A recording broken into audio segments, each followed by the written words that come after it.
Hey, thanks for checking in with me again here. We are in the middle with these audio and video recordings, if you will, of talking about Islam and Christianity and the similarities, the differences between the two. The goal of this is not necessarily to convince anyone of one faith or the other, but to convince you to think, to actually use the brain that you've been given by God, that you possess inside your head, to consider the facts, to consider things. A lot of times, as I've said before, faith people will believe something and they don't know why. They just believe it because they do, and somebody challenges them on it and they just shut their ears, they shut their eyes, they run away, they can't take the challenge. They say, you don't have faith, I do, so be it, nanny nanny poo poo, whatever, right? And so I want to challenge you to actually think about what it is that you believe. Whether you are a Muslim, whether you are a Christ follower, think about what it is that you hold true, and always question things. I said this before, there's something called cognitive dissonance. If you don't challenge what you think, if you don't allow other people to challenge what you think, you're essentially taking the easy path. You're, as some people say, you're being lazy in your thoughts, and so you don't actually grow as much in your faith, in your walk, in your knowledge and logical thinking as you would if you took everything that you have and you test it. And you're not going to find answers to everything, but often you find enough answers to enough questions to form a very strong opinion, to form theories, to form ideas in your heart, in your spirit, in your mind, to know why it is what you believe. And so again, I challenge Muslims, I challenge Christ followers, I challenge anybody watching this to do that, and that is the sole purpose of this series, if you will.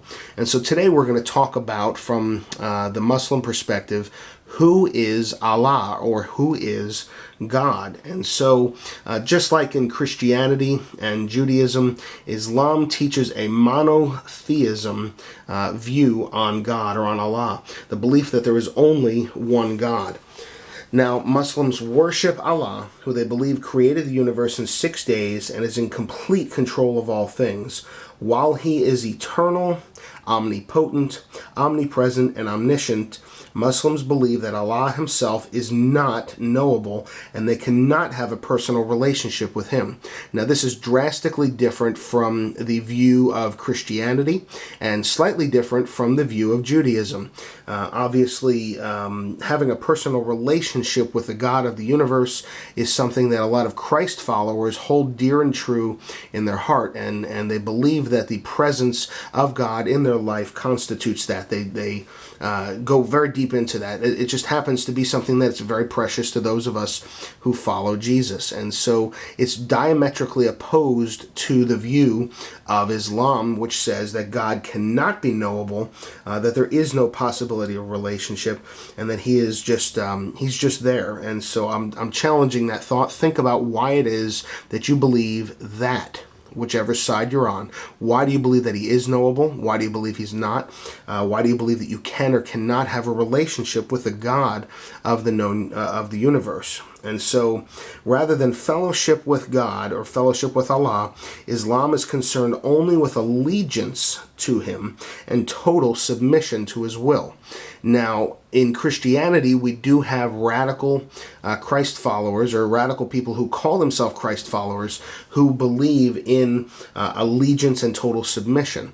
But you also have those who believe in grace, mercy, love, and other teachings that are just so prevalent in the life of Jesus that they're hard to argue. Islam, in the scriptures at least that they have, does not leave room for that. It is total allegiance, total submission, nothing else. And so the Quran does not say that Allah seeks to redeem those who have been lost in what we would normally call sin, or missing the mark, not being perfect. It actually states repeatedly that He does not love those that we would call sinners. And you can find that in Surah 332 or 4:107. Again, I hope I'm pronouncing that correct, Surah. For those of you who want to look that up, I believe it's easily searchable via the internet. Now, the Muslim belief that there are no other gods other than Allah is recited daily in something that I believe they call the Shahada, Shahada. A-D-A. And just like with Judaism, they believe in God's absolute oneness, and they reject what a lot of Christ followers would call the Trinity. And so what's interesting about that to me is Trinity obviously is a word you cannot find in the Jewish or Christian scriptures.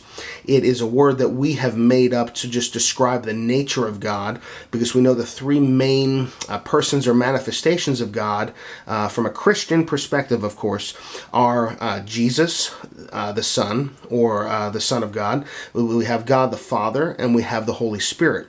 And the way that I just simply describe that to people, I believe in the oneness of God, the same way that I believe in the oneness of me. I am a son. I have parents. I am a father. I have a son and I have a daughter, and I am a husband or a boss. And so I have multiple ways that people know me. My kids know me as a father.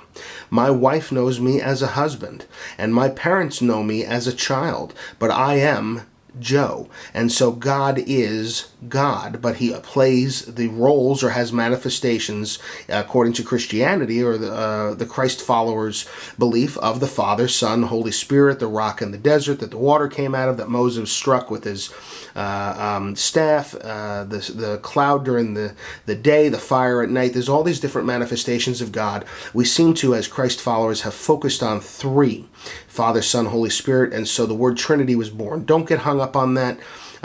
Frankly, I really don't think that God cares if we get super deep into that. That is probably a lot of what the Pharisees and the Sadducees and all of those folks were being nitpicking about, those types of things, when Jesus came around and said, hey, listen, don't worry about it. Know God. Love your neighbor.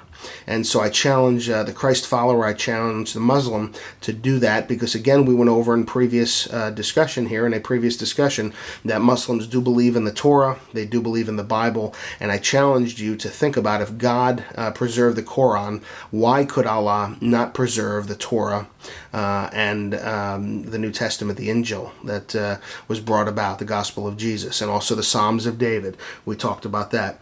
And so yeah, a little bit of thought on that. And so the Muslims actually believe that ascribing or saying that God or Allah had partners is to commit an unforgivable sin that they call shirk, S-H-I-R-K.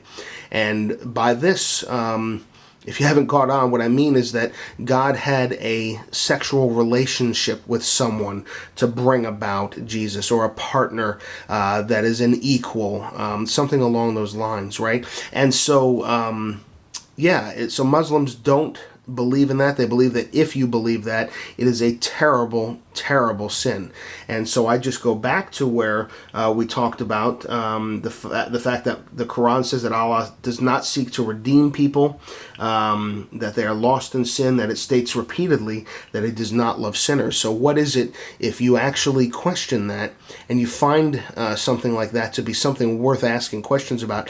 Does God forgive you? Can God or Allah come along and still accept you, even though you question that?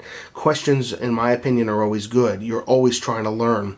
And so I would say, ask the questions, stick firm to your faith, but ask the questions always. Find out what it is you believe, why you believe it. And so thanks for coming in and checking this out. We'll go on to the next one just a little bit here, and I hope you're enjoying it.